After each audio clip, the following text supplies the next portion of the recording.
आप सब कैसे हैं? आई होप आप सब ठीक होंगे। और मैं मानता हूँ मैं लेट हूँ, लेकिन मेरे एग्ज़ाम चल रहे थे और मैं फ़िलहाल टेंशन में हूँ कि मेरा रिज़ल्ट कैसा आएगा।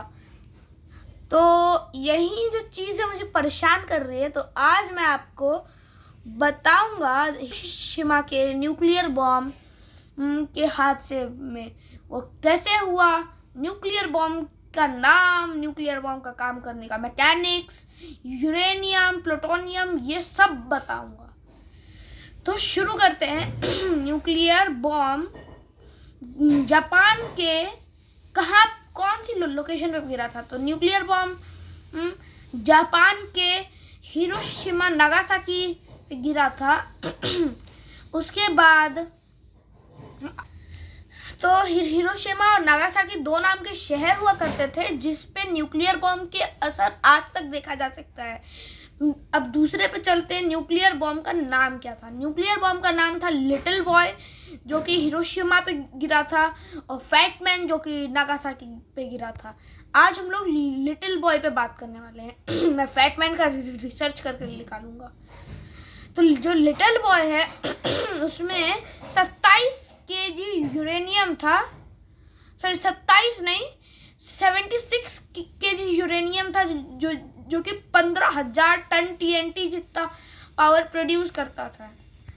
लेकिन आज का मॉडर्न न्यूक्लियर बॉम्ब का 1 केजी यूरेनियम 20,000 टन TNT जितना पावर प्रोड्यूस करता है। तो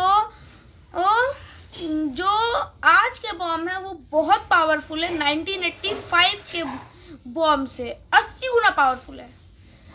तो चलते हैं उसमें कौन से मैकेनिक से न्यूक्लियर बॉम्ब एक्टिवेट हुआ था, देखते हैं। सबसे पहले बॉम्ब को B-20 नामक एक बॉम्बर एयरक्राफ्ट में डाला गया। बॉम्बर एयरक्राफ्ट फ्लाई करता है, टेक ऑफ करके हिरोशिमा के जस्ट 50,000 फीट के ऊपर आ जाता है। अब जब 50,000 फीट है तो उसके ऊपर आ गया। अब जब हुआ कि उसका गेट खुला और थोड़ी देर बाद ही बॉम्ब रिलीज हो गया। अब जब बॉम्ब गिरा तो उसके अंदर 24 वोल्ट की बैटरी होती है, जो कि टाइमर, सेंसर और भी काफ़ी सारी चीज़ों को एक्टिवेट कर देता है। जैसे बैरोमीटर सेंसर, जो कि हाइट चेक करता है, और बॉम्ब पे लगा रडार सेंसर भी एक्टिवेट हो जाता है। अब जो न्यूक्लियर बॉम्ब था उसके पीछे फिन्स लगे हुए थे, वो बॉम्ब को बैलेंस कर रहे थे, बॉम्ब को बैलेंस कर रहे थे।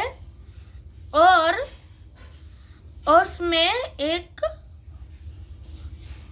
फायरिंग वाला मैकेनिक्स था, यानी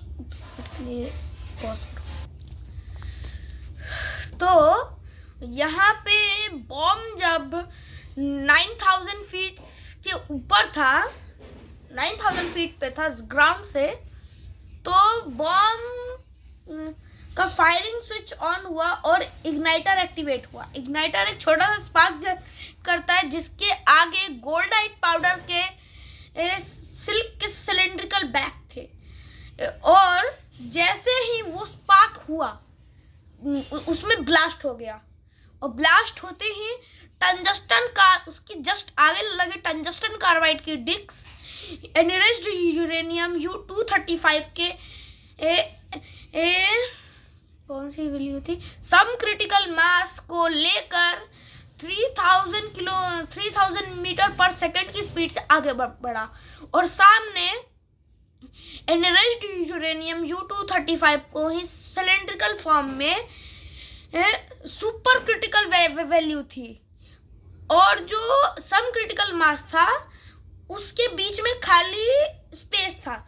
जैसे ही वो रिंग आके फिट होती है, क्रिटिकल मास और सम क्रिटिकल मास मिलके क्रिटिकल मास की वैल्यू ट्रिगर कर देते हैं। पीछे इनिशिएटर लगे हुए होते हैं। बेसिकली इनिशिएटर एक तांबे का फ्रेम होता है जिसमें ब्लूमोनियम और प्लूमोनियम नामक ये दो तत्व होते हैं। जैसे ही वो आके टकराई दोनों मिक्स हुए और हजारों करोड़ों की तादाद में न्यूट्रॉन्स बाहर निकले। अब जब न्यूट्रॉन्स बाहर निकले तो वो चेन रिएक्शन शुरू हुई। चेन रिएक्शन में यूरेनियम के एटम में एक क्या कहते थे, न्यूट्रॉन का एटम जाते ही वो फट जाता है और वो 2 एटम्स में टूट जाता है यूरेनियम, और से 3 न्यूट्रॉन और बहुत ज़्यादा एनर्जी निकलती है। इस तरीके से वो सारे के सारे जैसे ही टूट जाते हैं एटम्स यूरेनियम के, ब्लास्ट होता है। जबकि गन बैरल बहुत ज़्यादा स्ट्रॉन्ग मेटल की है और जो वेपन था, न्यूक्लियर बॉम्ब था, वो उसका यूरेनियम तब तक होल्ड रहा जब तक उसकी पूरी एनर्जी नहीं निकल गई।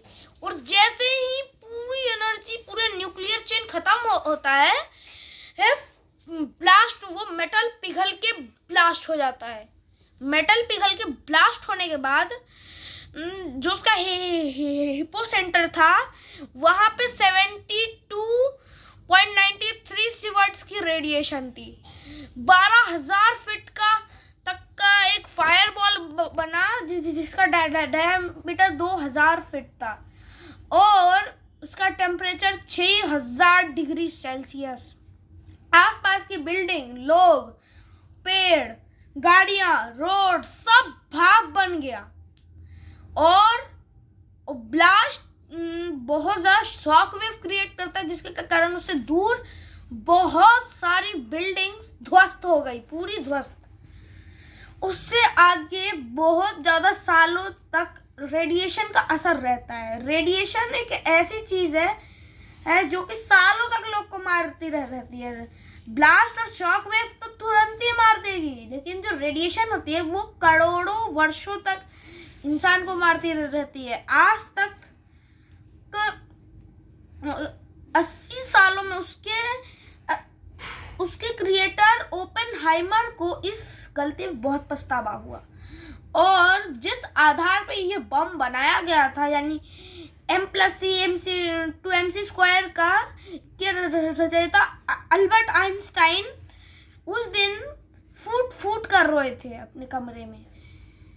और फिर जाके ओपेनहाइमर ने हर मंच, हर स्टेज पे जाकर समझाया कि इस बम को रोक दिया जाए, लेकिन राजनीति ने इस आवाज को दबा दिया। भी ज्यादा न्यूक्लियर बम पृथ्वी पे मौजूद है, जबकि यूरेनियम 1 किलो यूरेनियम की कॉस्ट $27 करोड़ के ऊपर है। 80 सालों में न्यूक्लियर बॉम्ब का प्रोडक्शन हुआ है, वो बहुत ज़्यादा था। लिटिल बॉय सबसे पहला न्यूक्लियर बॉम्ब था दुनिया का।